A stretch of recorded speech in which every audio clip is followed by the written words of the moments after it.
ఇప్పుడే జీ5 app download చేయండి. చూడండి మీ ఫేవరెట్ టీవీ షోస్ ఎప్పుడైనా ఎక్కడైనా. అవని శ్రీకర్ల మీద కక్ష గట్టినట్టు ఎందుకు ఇలా చేసావమ్మా? వ్యక్తిగత ద్వేషాలుంటే మాత్రం ఇంటి పరువుని ఎలా బజారు కీడిస్తావా? ఈ ప్రకటనకి నాకు ఎలాంటి సంబంధమూ లేదు. అనవసరంగా నన్ను అనుమానించి తిట్టకండి. అనుమానమే లేదు, ఇదంతా నువ్వే చేయించావు. నిహారికకే సంబంధం లేదు.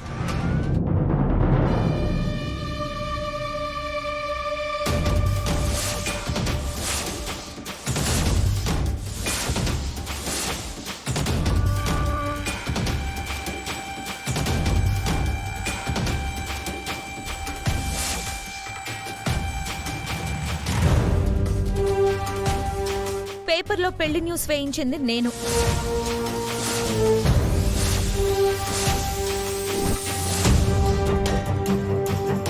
ఎందుకలా చేసావు? తప్పే ఉందాంటీ? ఎటు నేను కాబోయే కోడల్నే కదా. మా పెళ్లి కూడా ఎటు జరగబోతుంది కదా.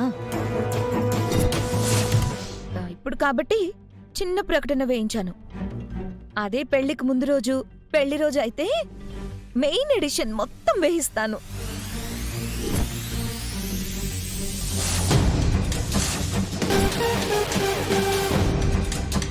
ఇంటికి ఎవరొచ్చినా అవని నే భార్యగా ట్రీట్ చేస్తున్నా. నన్ను కోడలుగా ఎవరు గుర్తించడం లేదు.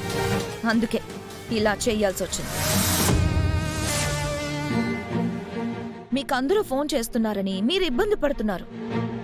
నేను పడుతున్న ఇబ్బంది గురించి మాత్రం మీరు ఆలోచించడం లేదు. అవని శ్రీకర్ గారితో కలిసి వ్రతాలు చేయించుకుంటుంది. బయట బలాదూర్లు తిరుగుతుంది. నా ముందే ఇన్ని జరుగుతుంటే నేనెలా తట్టుకుంటాను? మా పెళ్లి విషయం ఇంట్లో వాళ్ళకి మాత్రమే తెలిస్తే ఎలా? అందరికీ తెలియాలి కదా. నేను చేసిన దాంట్లో ఎలాంటి తప్పు లేదు. మీ పెళ్లి విషయం ముందు ముందు పెద్ద బ్రేకింగ్ న్యూస్ అయ్యేలా ఉంది. అలేఖ్య కళ్ళ ముందు అవని ఓవర్ యాక్షన్ చేస్తూ ఉండడం వల్లనే అలేఖ్య ఇలాంటి పని చేసినట్టుంది. కావాలని రెచ్చగొట్టే పనులు చేస్తే ఎవరికైనా మండుతుంది కదా. ఎవరు తీసుకున్న గోతులో వాళ్లే పడతారు అనడానికి కరెక్ట్ అయిన ఉదాహరణ ఈ అవనే.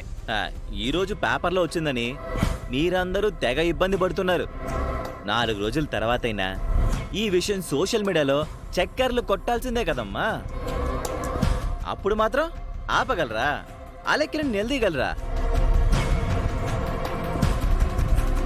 జనాలకి ఏం సమాధానం చెప్పుకోవాలో అందుకు సిద్ధంగా ఉండాలి గాని అలేఖ్యను నిహారికను అనడం వల్ల ఏం ప్రయోజనం ఉందమ్మా? ఎవరు ఎన్ని ప్రయత్నాలు చేసినా చివరికి ఏం జరుగుతుందో ఎవరి చేతుల్లోనూ లేదు. అది మాత్రం గుర్తుంచుకోండి.